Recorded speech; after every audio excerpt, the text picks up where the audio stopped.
Trump's does. Trump is looking at like, to make a little put down or he's just quick in that way. Listen, so he is quick in that way. Also, it would behoove him to hire a few great comics to just tour with him and just write one-liners about all these different fucking people. I mean, if he could remember them, I mean, I know he likes to go off his own head, but Sure. if he could remember a few Hinchcliffe bangers, if he hires Hinchcliffe to take him on the road, a couple of bangers there. The Hinchcliffe bangers about people.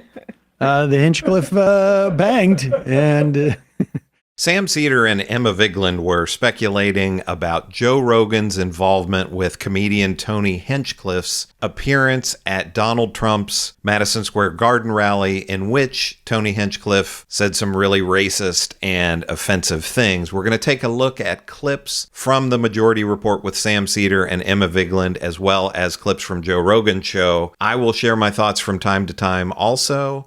Let's check this out together. For decades and a political force for 10 years at this point, if not more, it becomes a little bit more clear to people. And so we'll see, fingers crossed, toes crossed, all this kind of stuff. But it is encouraging to see people respond in this manner. here is the best part about it, though. Yesterday, I speculated that this Hinchcliffe guy, because he's comes out of the whole mothership, the Joe Rogan area, that Rogan must have suggested him to the campaign. Now, remember, this isn't just a simple rally that is taking place in the summer of 2024. This is literally the height. Like, this is the closing argument. This is the closing argument. This is the the martini shot, whatever it is. I mean, this is it. This was supposed to be the creme de the creme, and they had this guy there because this was part of the ethos of this night. This was not an outlier. This was a encapsulation of it. And they went to Rogan. Now, Rogan pals around with people like Jared Kushner and whatnot. Elon Musk. And probably Don Jr. And they're like, who should we get? This is what we speculated yesterday. And then this gets dug up from, I guess, over the summer.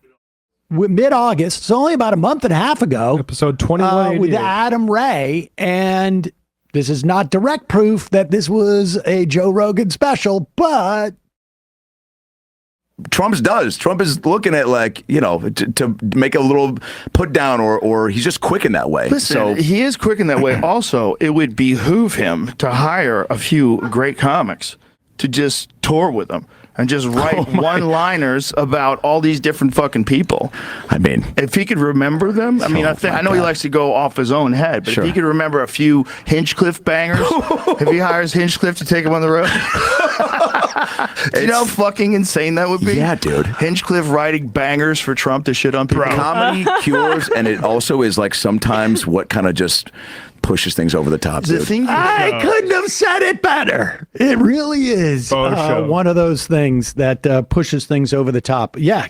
One thing that I would say here, I think Sam Seder and Emma Vigeland are correct here in their thinking that maybe Joe Rogan had some input with the Trump campaign in hiring Tony Hinchcliffe. One thing I would say is what Joe Rogan is saying here is Tony to write jokes for Trump. You know, Trump's always trying to do his insult comic thing in his rallies.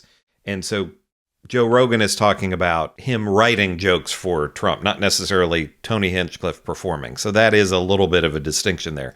Now, after the fact, after the disaster of the Madison Square Garden rally, then on show, I don't have the clip of this here, but because with Joe Rogan, you run into a lot of copyright problems. But after the fact, Rogan said, I've always said never have comedians performing at events that aren't comedy. So political events like this. So if we don't know, this is speculation on Sam Seder's part and Emma Vigeland's part. But if it was Joe Rogan's idea to have Tony Hinchcliffe actually perform at the rally, then he later is contradicting himself by saying, I've always said never have comedians perform at non-comedy events. And, you know, who knows what really happened. You imagine that would be insane. It really would be insane. A couple of bangers there. The Hinchcliffe bangers. About people. The Hinchcliffe banged, and I mean, Joe Rogan's thinking there is definitely in line with Trump, because what is Trump? Again, like I said, Trump's always trying to be an insult comic. So that would be right in line. Tony Hinchcliffe writing jokes for him and lines for him would be right in line with Trump's brand. we'll see. I mean, They're so up their own butts. it's really amazing. It's really amazing when you're in that hermetic bubble. You cannot tell that your farts stink.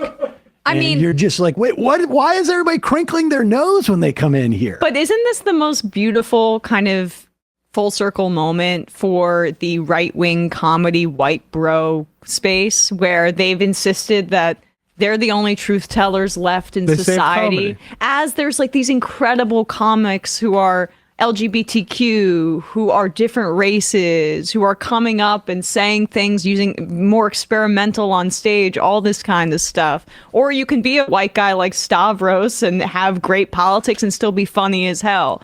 And these guys pretend like they're the only ones who can tell the truth. Well, we'll see. To be fair, that stuff would have been a lot funnier if they hadn't censored him and allowed him to use the C word when he I was know. talking I can't about believe. Harris. So, So what is funny about this whole thing? And I agree with Sam Seder and Emma Vigeland here, is that you have this whole Joe Rogan ecosystem that all these guys came out of, and you have JD Vance, who was tied into all of this, tapped into all of this, sort of all this incel culture, and that's what the entire Trump campaign was based on, was just appealing to young men and older men who are the people who listen to Joe Rogan and all these other guys circling Joe Rogan.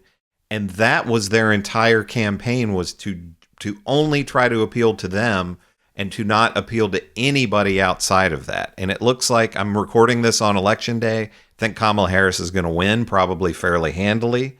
We'll see when this goes out if I was wrong about that. But if Trump loses, if Kamala Harris wins, we're going to see that they bet everything on basically they were trying to win an election by appealing to essentially nobody but Joe Rogan listeners and, you know, evangelical Christians, which there's a lot of crossover with that too, right?